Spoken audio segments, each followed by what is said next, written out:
All right. This meeting is being recorded. Good.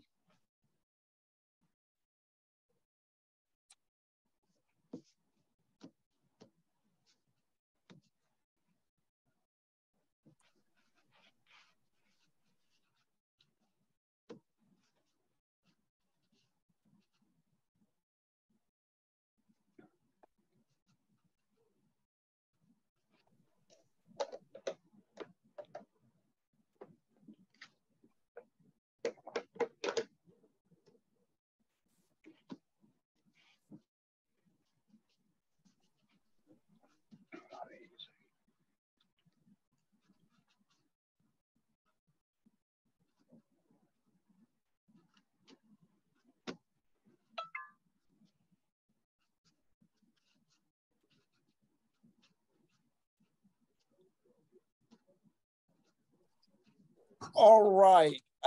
It is exactly 4:06, and I would like to seize this opportunity to thank, first of all those present in the call, as well as those who are coming into the call.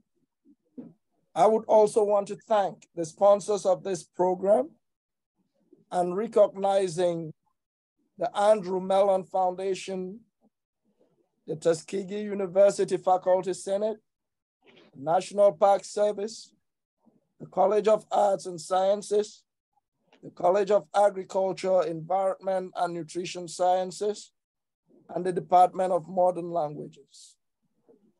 I would like to extend my gratitude to the Office of the Provost, our deans, and the faculty on the call who have willingly showcased their research on this platform. I'm not forgetting the 10-man strong seminar series committee members. I'm not also forgetting our students who've logged in to listen to this very important conversation that we're having today. I would like to say a few words about Reverend Father Weiss before I give him the opportunity to talk. And we have Reverend Father Weiss here to tell us about his commitment to diversity and race relations in the South and the Black Belt. I'll say just a few words and let Father Weiss say the rest because he knows himself better than I can introduce him. But I just want to say, Father Weiss has been at the forefront of the civil rights movement from when he was a young person before ever joining the priesthood. And during his time as a priest, he has been an advocate till his retirement and after retirement. And I think listening to Father Weiss is a way for the younger generation to take the baton, stick, and, continue the fight. Because we might think the struggle is over. The struggle is even just started. But I would let Father Weiss introduce himself, tell us about his struggles, tell us about what he's witnessed in the South and the Black Belt over his 85 years of living and soon to be 86 years. Father Weiss, you have the floor, and I would like, everybody on the call to give Father Weiss a big TU welcome. TU, unmute yourself. TU. TU. You know. You know. You know. I would like to hear it in a chorus, okay? Father Weiss, give them their TU. All right. Well, thank you, Dr. Indy, for that gracious introduction. It reminds me of one that wasn't quite as gracious. Some years ago, I got a call from NPR, that's National Public Radio. Somewhere they got my name, I don't know where. And they asked me if I would go down to an historically Black library in Columbus, Georgia, and talk for 30 minutes about race relations in the South, similar subject. And I thought to myself, well, here I am, this old white man, and what do I know? You know, some personal experiences. But so I talked to a lady who was president of our church council. She was 93 years old, and she'd been in the struggle a long time. So I asked her to come down with me. So she went down, and we sat down in the studio. And being a gentleman, I introduced her first. I gave her a name, which I'm not going to give now. And I said, she's been part of the struggle for a long time, and she has a lot to tell us. And then she said, this is a direct quote. She said, "This is my pastor, Father Weiss. He doesn't know a damn thing about civil rights." So that was my introduction to National Public Radio. But so I'll say I'm a storyteller. Actually, I'm a German-Polish Jew, and my grandfather, Gottlieb Bloom, you don't get much more Jewish than that, born in Germany, was a great storyteller, and they tell me I'm a lot like him. And I love the man, never having known him, but I appreciate the fact that he had a great story and he told it. And I don't know if my story is so great, but I'm going to tell it. As I said, I come from a Jewish background, German Jewish, and Catholic also. Been a Catholic priest just over 60 years. Oh, and by the way, I'm delighted to be talking to a college audience. You know, usually young people associate with young people and old people with old people, except occasionally at the university. But I'm so delighted because I don't get to talk to young people so often. I've taught everything from preschool to medical school. I taught ethics at a medical school, but it's just refreshing to talk to young people. And I've also had a year of law school, and I like to debate. So I hope that we can have some lively debate, because I notice talking to young people, we don't always agree about everything, you know, especially in these days. So anyway, to get to it, I mentioned that I was of a Jewish background, and of course, I experienced discrimination as a child myself. I mean, from my youth, I was called Abe, which is a pejorative name for Jewish people.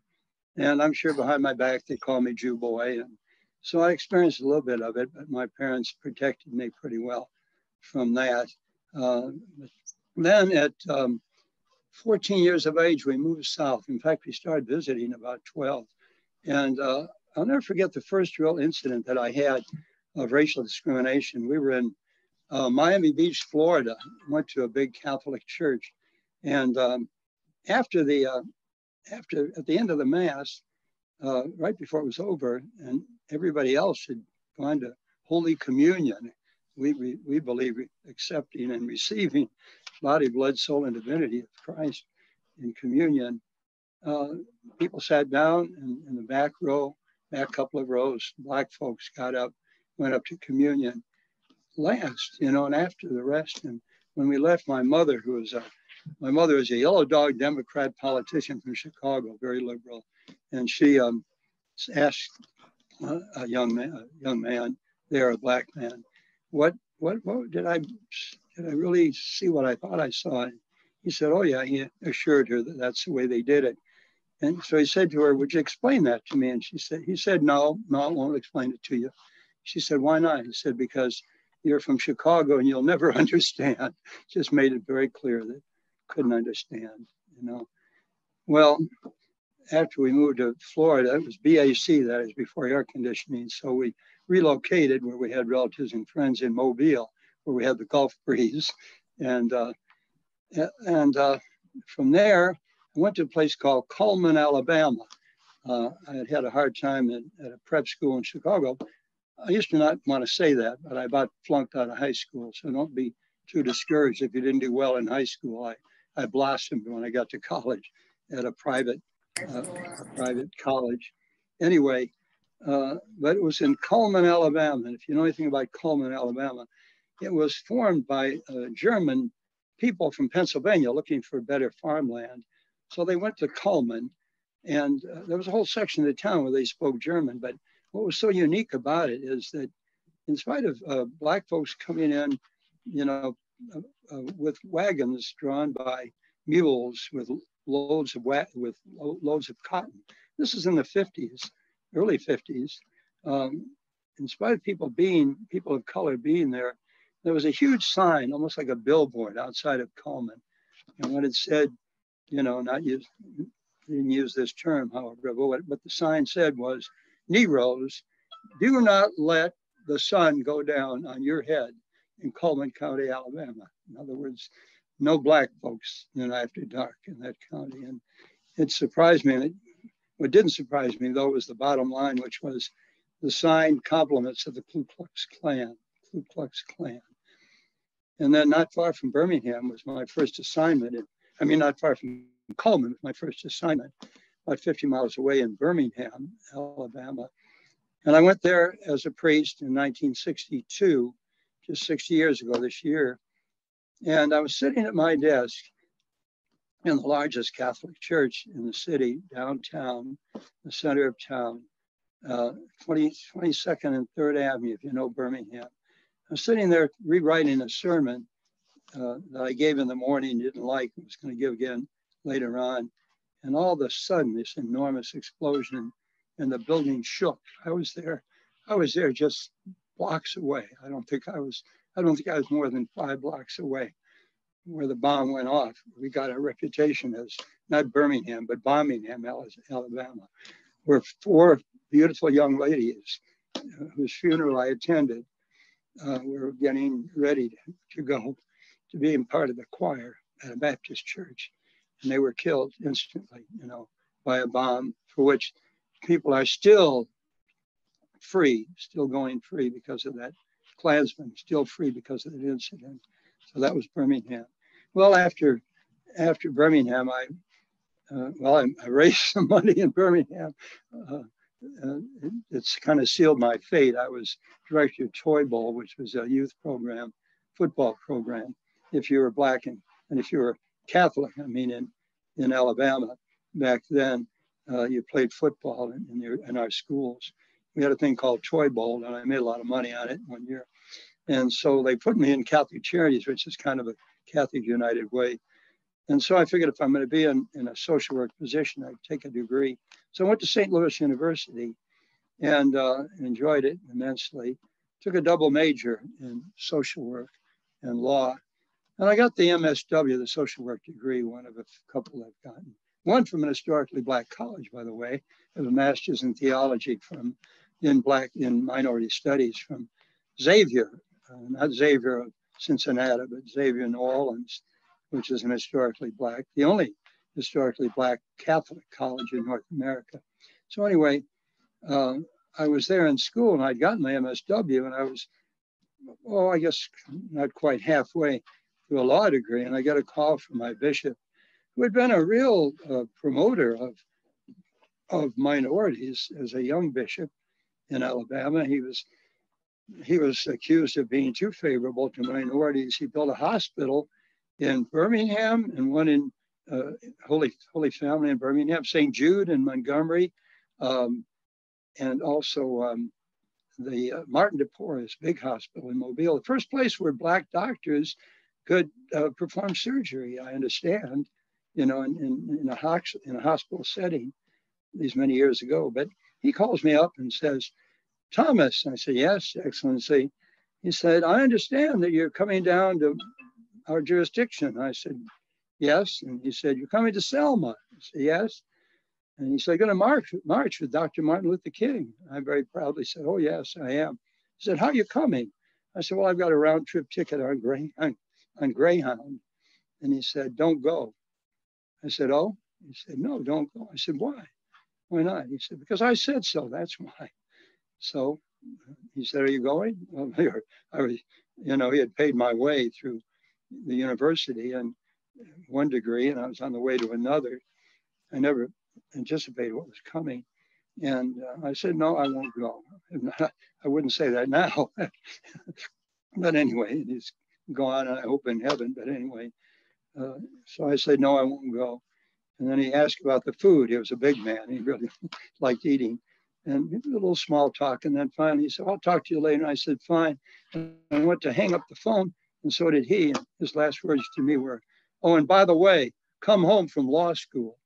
You know, I never quite understood it completely, but I'm sure it has something to do with the fact that Mortley joined the meeting. That I had something to do with the fact that I was going to march with Dr. King. You know, and that kind of brings me to an interesting situation. I did march with Dr. King, and not in Selma, but although I've gone back for the 25th and the 50th anniversary of the march. That's sort of my penance for not doing it the first time. First time went back with Jesse, and the last time went back with Barack, President Barack Obama, and did cross the bridge again for the 25th and 50th anniversary of the march on Selma. But because of that, apparently, I gained a kind of a distinction. And since I've been here, kind of preparing for this, I've come a couple of times. Some of the professors have said that I have a distinction that some of them would like to have, and they thought would be a great civil rights distinction. And what that is, I was in a steam room and down at the YMCA down in Mobile, and there was a young man from New England, Irish, and I said to him, hi, I'm in the steam room alone, the two of us. And I said to him, hi, I'm Father Tom Weiss from the cathedral. He said to me, oh, I know you. He said, you, by the way, if you hear that, that was those were the snacks falling off the table over there out of the box that we're going to have later. So come and enjoy them. Anyway, he said, I know you. I said, well, how do you know me? He said, I work for the FBI. I said, oh, you do? And he said, yeah, I work for the FBI. And you have a file.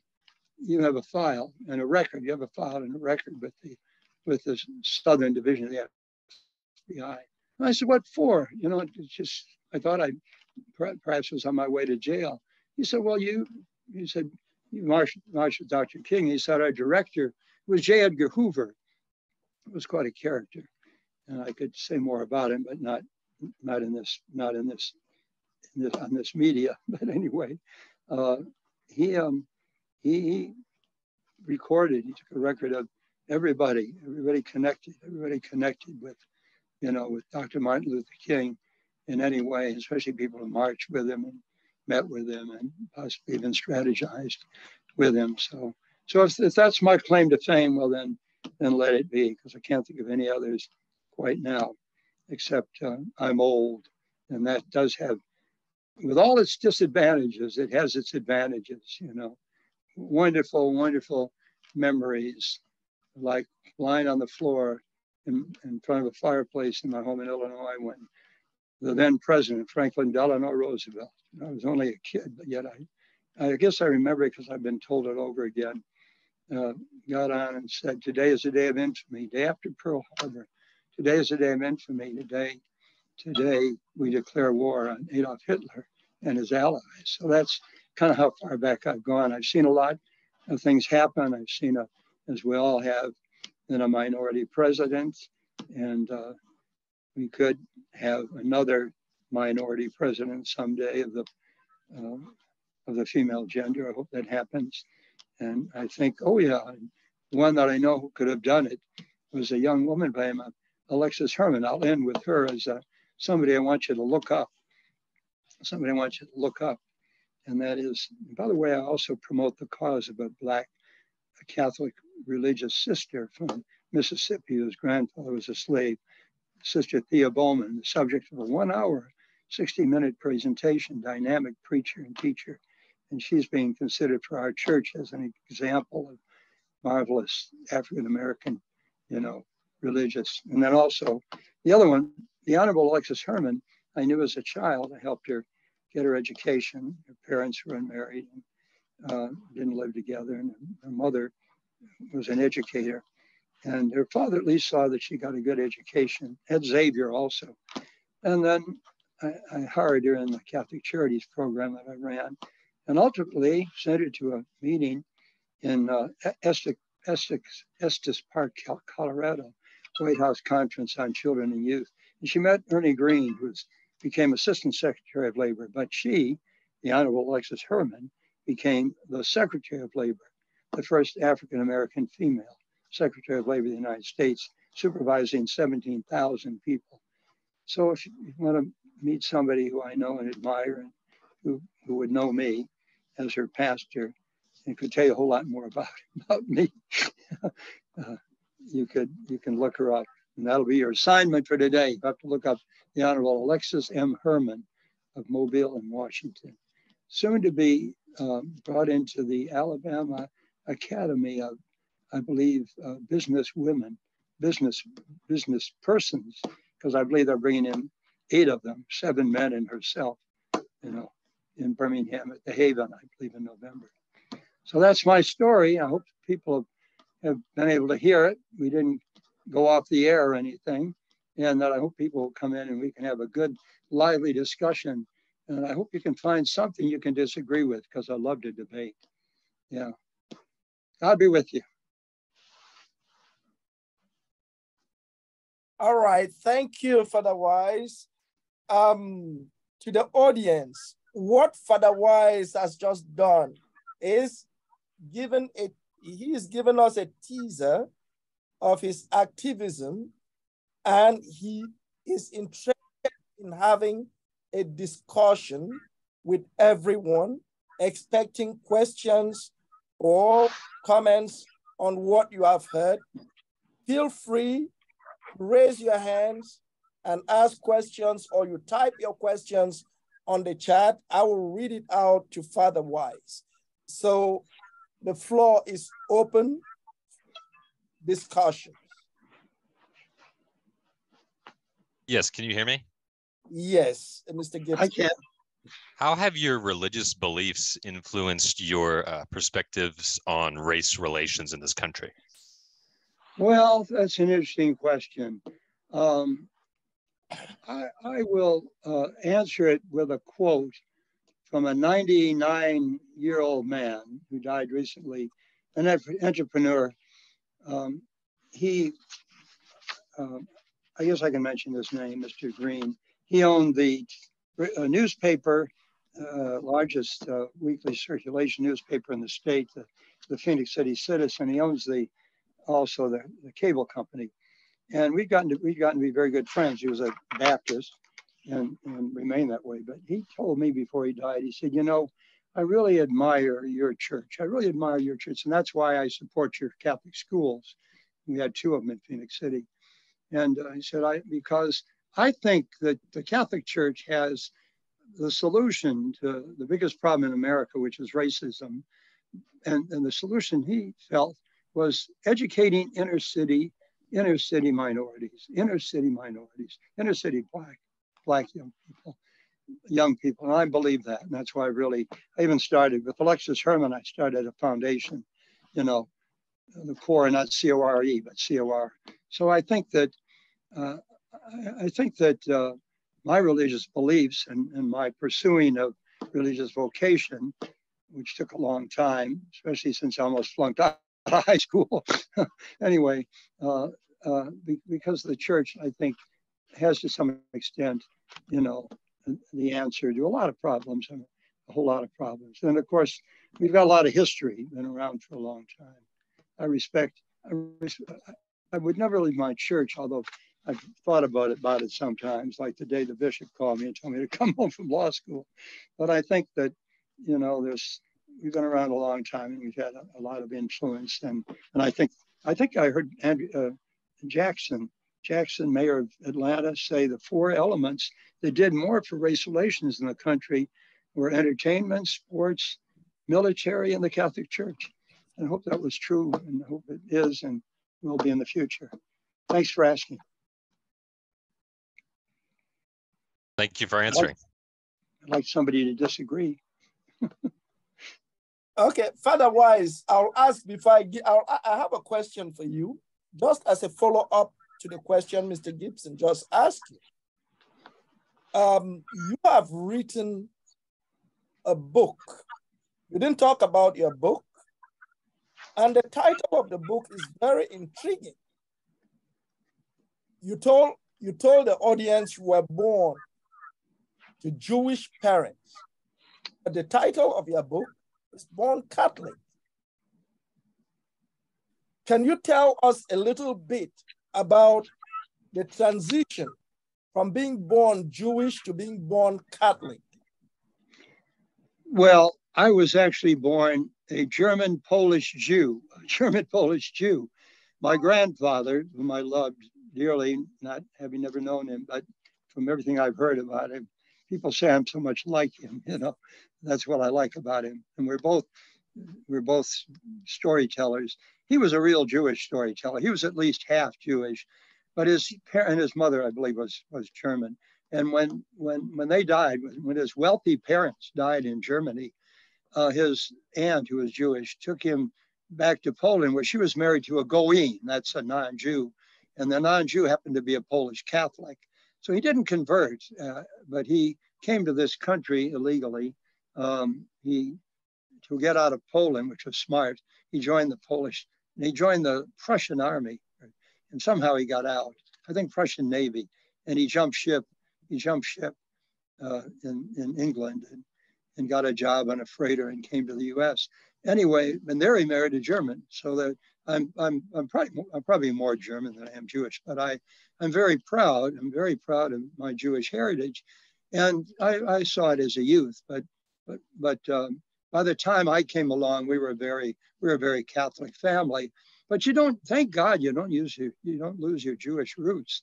And of course, for me as a Catholic priest, you know who founded it. I told an old minister, a very old minister, one time, we were discussing things, and I said, well, we've got on Judaism and anti-Semitism, and I said, and it's such a shame because, after all, Jesus was a Jew. And he looked at me and said, Sonny, if you believe that, you'll believe anything. Well, I believe it with all my heart and soul, that he was of the chosen people, and to some extent,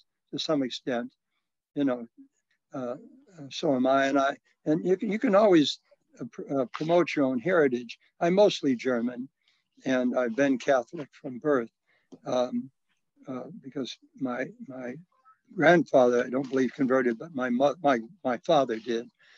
He was one of his 11 children that came into the church, and he obviously didn't object to it.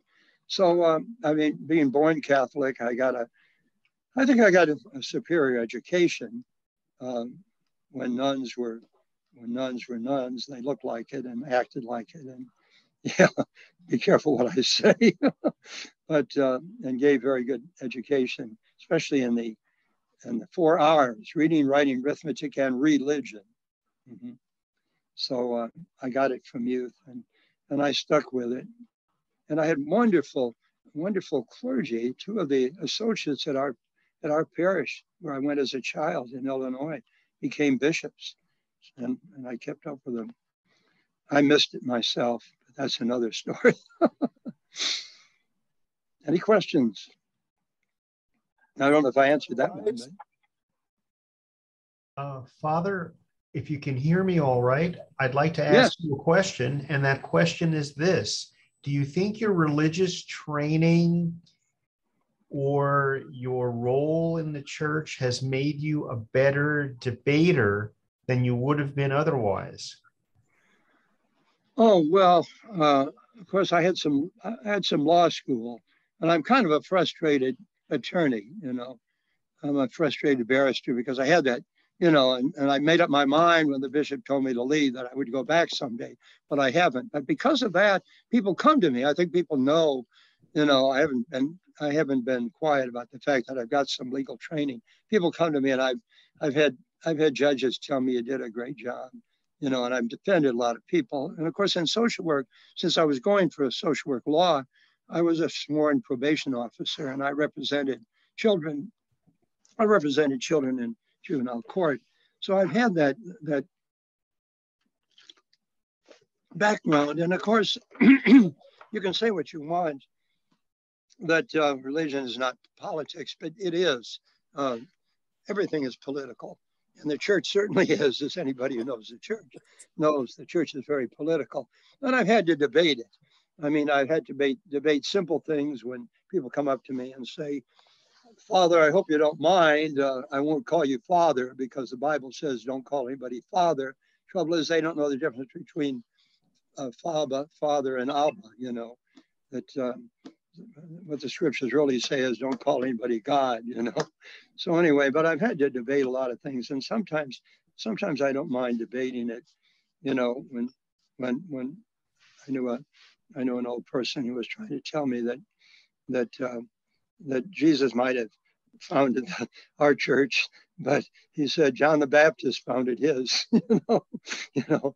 And not only that, he told me that John the Baptist founded his church before Jesus founded ours. So anyway, sometimes you get into interesting debates, and I've been in some, of course. And in recent times, I've seen things that have been brought up that were perhaps unmentionable, and were certainly not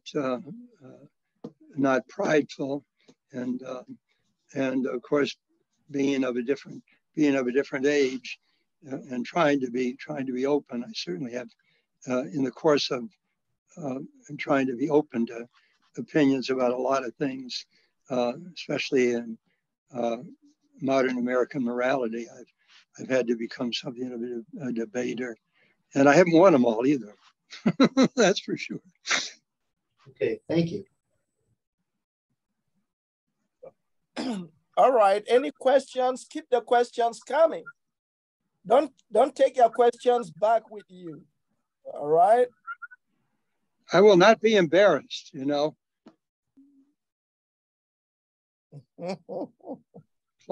Flunking out on. I got a question. No, I got a question. Go I was gonna say, this is a good question. Are you proud of who you are today, overall as a man? Well, good question. That would be, I'd have to answer it on different levels.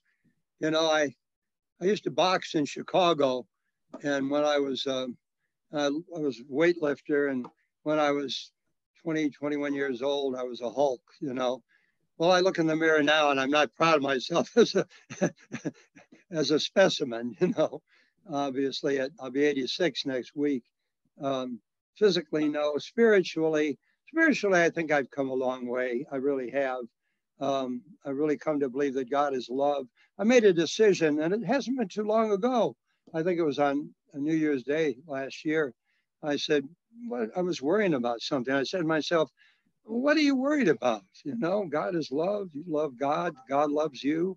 You know, only two people ever feared. Of course, worry comes from fear. So I said, what do I fear? The only people I've ever feared are God and my mother's deceased. She was a tough old German, I'll tell you.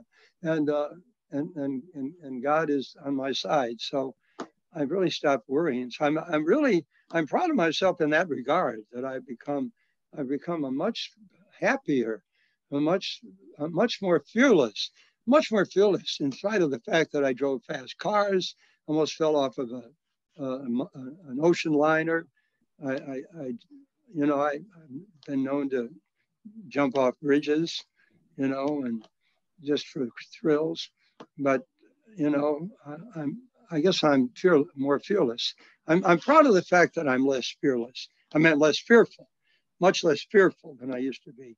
And I have friends, and I have some very, very close friends. Priests can't have girlfriends. 3 things I can't do. Can't run for office. I keep telling the mayor he's lucky I can't run for office. Can't make bond for people. I can't get married. In spite of scripture, which says man shouldn't be alone. But anyway, that's a tradition, long-term tradition. But anyway, but other than that, I can have friends of all sorts, and I've always had close personal friends, and I'm proud of that. I'm proud of the fact Oh, I had a 60th anniversary. We expected 150. 298 people came. And thank God we were able to somehow feed them. I don't think the loaves multiplied, but somehow we fed them. Yeah. Yeah, I hope I answered that. I know you can get more specific if you want. All right. There is a question from Ms. Talley asking you to tell the audience what your most significant accomplishment is, or your most memorable accomplishment. And I was going to say, being pastor when we built a $3.6 million school in Phoenix City.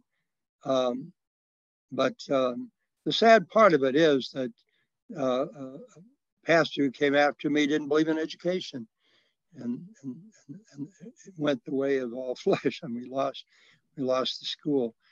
I guess the most significant, I guess I would have to say, the most significant thing was being ordained. It was back then, we had a pope back then who was really trying to create an intellectually elite clergy.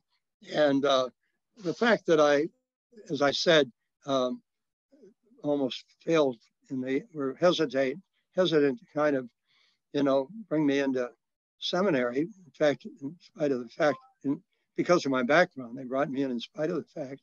And then the fact that I was able to endure seminary education, which the last 6 years, the textbooks were in Latin. And the examinations, I have a degree, a 6-year theology degree from Rome, and the examinations were in Latin, lingua latina. I'm wondering if I could go back and read them. So I guess just intellectually, the most significant accomplishment would be getting through the seminary, without adding years. It had to be 24, 25 anyway. So that would be one intellectually. Spiritually, we won't know until it's all over. But I think the fact that I've overcome a lot of fears, I don't fear hell, if there is such a place, and I believe there is some kind of a hell, because on the basis of what I read in Billy Graham, I think we become, that's where I first read it most clearly, that when we are in the womb, we become conscious, or at least after the womb, once we become conscious, we never lose it.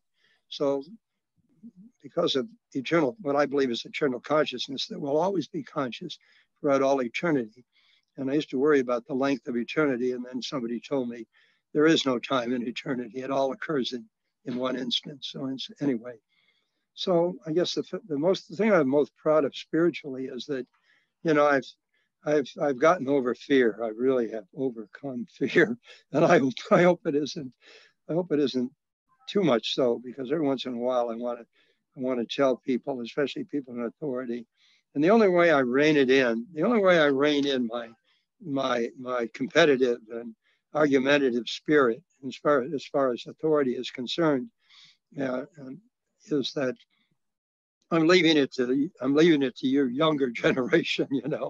At my age, although I've had trouble with authority in the past, as you can imagine. I fought the closing of the school, and I didn't get suspended but I was restricted in terms of where I could exercise my ministry, and I had to go to Rome to fight that, and I won. So I am still competitive, but I probably said more than I should have. Okay, Father Weiss, I want to continue in the same vein. There are a few questions that I'll ask, not me asking. Mr. Gibson is asking you that what lessons can the younger generation learn from your generation, and what are your concerns about the younger generations? Because they are here to learn from your generation, they need to know what they can, what your concerns are, and what they can learn from your generation. I think Winston Churchill, who was a great hero of mine, he took a long time to get out of college, But then they invited him back when he was prime minister, and he gave the most memorable graduation speech in history. He got up, cleared his throat, looked out at the audience and said, "Don't quit," turned around and walked off. So that would be my advice. Don't quit. Don't quit. Just keep going. I mean, how many times, I left a girlfriend behind and in the seminary, and we couldn't. I won't say I didn't date in the summers, but anyway, didn't get married, and still haven't all these years. But I didn't quit the seminary, and I haven't quit the priesthood. In 6 years in the seminary and 60 years in the priesthood, I haven't quit, and I don't plan on quitting. But that would be my advice. Just set your heart on something and just don't quit. It was rough. It really was with my background was my fault. I went to a tough prep school in downtown Chicago, and Wrigley Field was too close, and the beaches, and I just didn't study. I mean, I wasn't dumb, obviously, because I ended up with 4 masters, and a teaching degree with exams in Latin. But don't quit, because you don't know if you can really do it or not. But I found out that I could, and I did. So that's what I'd say about that. Veni Vidi Vici came, I saw, I conquered. So, and then, advice about themselves and personal lives. Well, of course, I'm a religionist, somebody said to me, "Oh, God is dead." And I said, "No, he isn't. I talked to him this morning." But anyway, you got to believe in God. I mean, I think if you don't believe in God, you're a fool. I'd probably say you could even be a damn fool, because that could happen, because it's so obvious to me. I can't imagine anybody, you look around you and you didn't make yourself, that's for sure. And your parents didn't make you completely either, and then you look out at the universe. This is, really unbelievable. Sometimes I don't believe it, sometimes I believe that, it could be an illusion. It's so remarkable, and it could actually be. There's a theory of that, illusionism, that it's all. But if it is an illusion, the illusion is in God's mind, not in yours. So you're not your own God. You can't make your own rules. That's one thing. And then morality too. I think morality is taken a kind of a kick in the pants, and I just don't understand a lot of things, and I've had a hard time respecting it too. This will be nice and controversial. Now, if somebody wants controversy, I'll make controversy. I was at a college in Georgia. Fortunately, it wasn't in Alabama. And there was a young man, I guess he may be 18 or 19. I'm not making this up.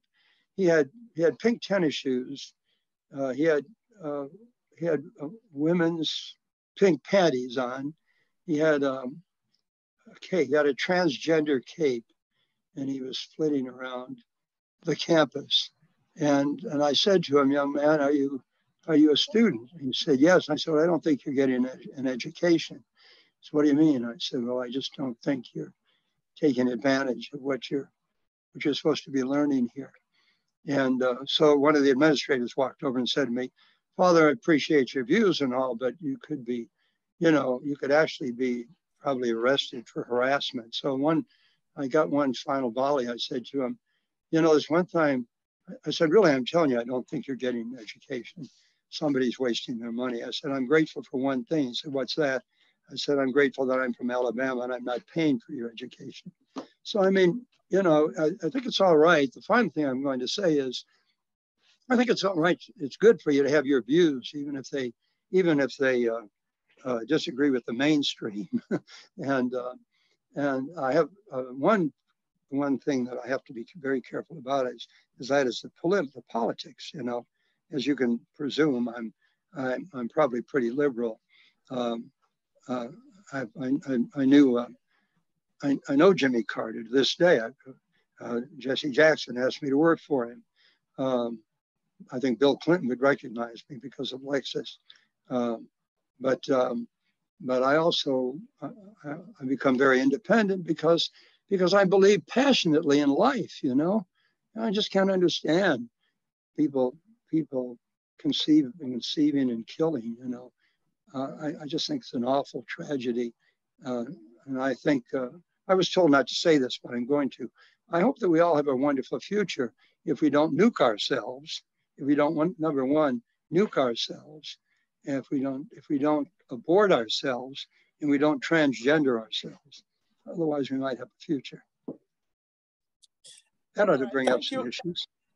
Thank you, Father. There are a few more questions you would answer before we leave you. And I'm asking two questions. The first one is from Miss Harden, who is trying to find out if you ever wanted to break the tradition of priests not getting married and getting married. And the second one is still along the same line. That do you wish you would have done anything differently than you've done now? Well, we'll start with the first one. I don't know anybody in this world who wouldn't do anything differently than they have done. As far as wanting to get married, about once a day, sometimes twice, you know. But anyway, yeah, I think that's unfortunate, especially if you look at the background. It was pretty much economic. What happened was, I see the church has been around from the first century. I understand there was a bishop in Paris in year 173. And what happened was around the 4th century, they sent a bishop to Paris, and he went to his cathedral and to his palace. Back then they had palaces, and he was met by a woman, and she said, "What are you doing here?" And he said, "Well, I've come to take over my diocese and my cathedral and my residence." And she said, "Well, I'm sorry, but they belong to me," you know. So priests were married, and bishops were married, and people were inheriting what priests' wives and bishops' wives owned. And so they made a rule that bishops could not be married. Well, after a while, you know, where did you get bishops? You couldn't get them from married priests. So they made it a regulation. It goes back to the 4th century. And I think it's reasonably been observed. Oh, there are, of course, a lot of exceptions. We have the option now, of course, of leaving, but you can leave the ministry and remain Catholic and do a lot of good work for the church. You can't offer the sacraments. I can't celebrate Mass or hear confessions. And out of my class, 73 of us were ordained together. We're going next week on our 60th reunion. I think out of the 73, about 15 have resigned and married. Oh, I've thought of it many times. In fact, I found myself in a kind of a midlife crisis, and was dating, but with a young woman. It's in my book, by the way, back in Bay Minette, Alabama, and but it was moral, you know. It was. I sometimes say it was disgustingly moral, you know. We weren't sleeping together, but we were seeing each other. So I went to my bishop when we decided to break up. I went to my bishop. I can say this because it's outlined in my book. And I went to my bishop and said, "You may have heard that, you know, I've been seeing this young woman in Bay Minette. She came for instructions one day a week, and then it was 2, 3, 4, and 5, and then we were going to dinner and theater and things. And I think people have probably been talking, saying, you know, I was on my way out, but we had a good, honest conversation and a goodbye kiss, and we left. We broke up, and it wasn't easy either. I told him, but I just wanted you to know because you probably heard some rumors that I was on my way out. And he said to me, he was a wonderful man from Chicago, after the one I talked about earlier, and John May, and he said, "Thomas, let me give you some advice." And I said, "Yes, Bishop." I thought the advice was going to be go to a monastery for a year or something and do penance. He said to me, "Thomas, I know you're going to break up, and when you do, let her down easily." Imagine your bishop, you know, as a Catholic priest, imagine a bishop saying that. So that's an example of the way the church has the way the church has changed. And I think there's a much broader, and I think it will ultimately change, but it's going to take, I think it's going to take a lot of priests who feel differently. And of course, one of the problems is a lot of people just take it for granted simply because you're not married, you're gay. Well, I'll tell you, I'm not, and there's probably some people who could testify to that fact. But anyway, although I've never slept with them anyway, but you get the accusation, get the accusation, oh, you're a priest, you must be gay, or you're a priest, you must be a pedophile. That's the damnedest one of all. And of course, the press and the media and the liberal press and anti-Catholicism and not only that, what was it? The movie that won the Oscar, was all about that.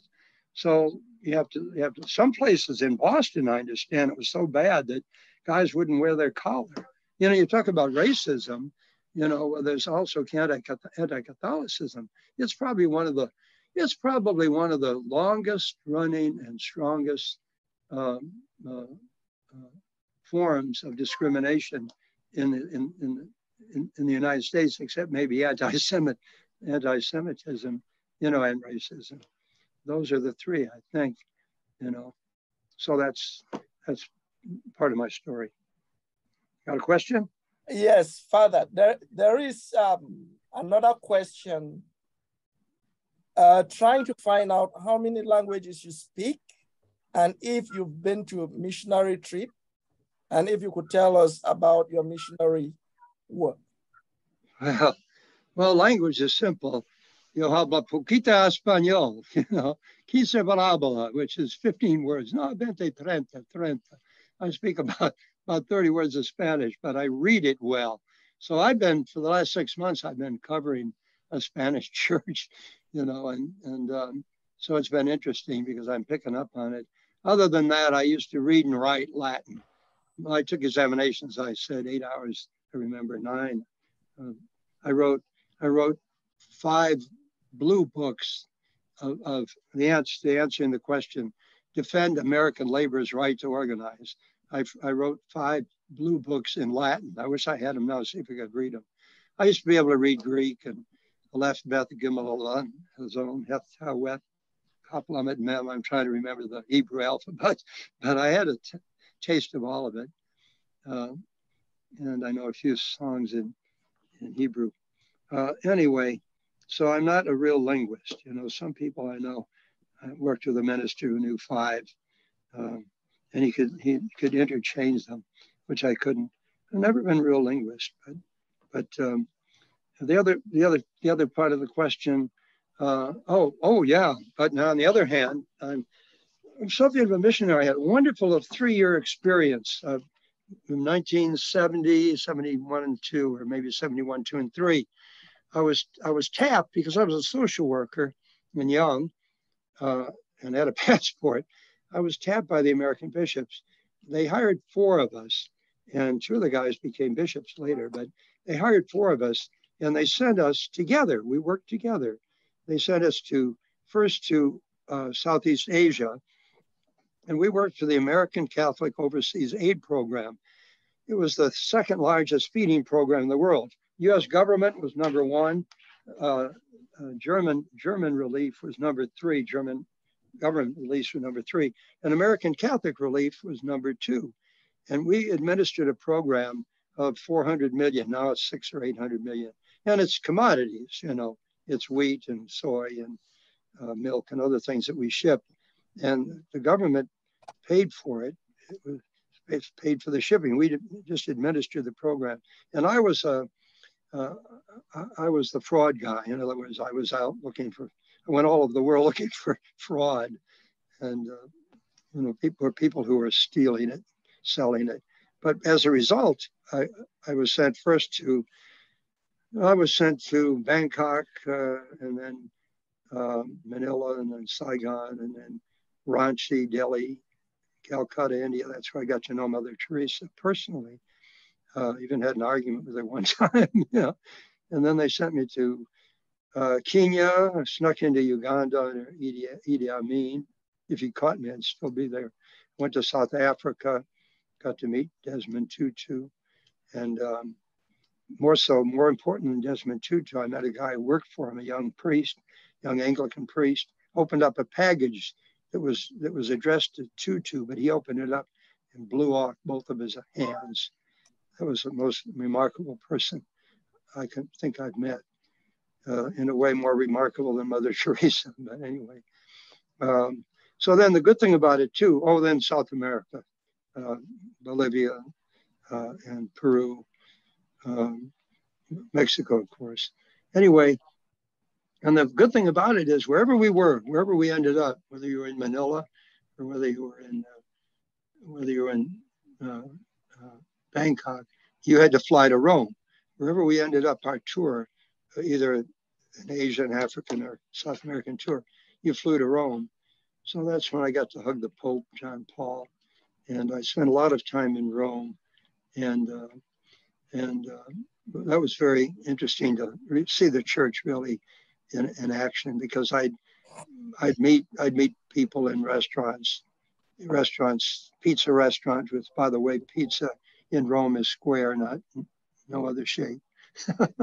And I got to know people who were on the inside, and really got to know my church, but not like Martin Luther, who was a Catholic priest who went to Rome and converted to Protestantism.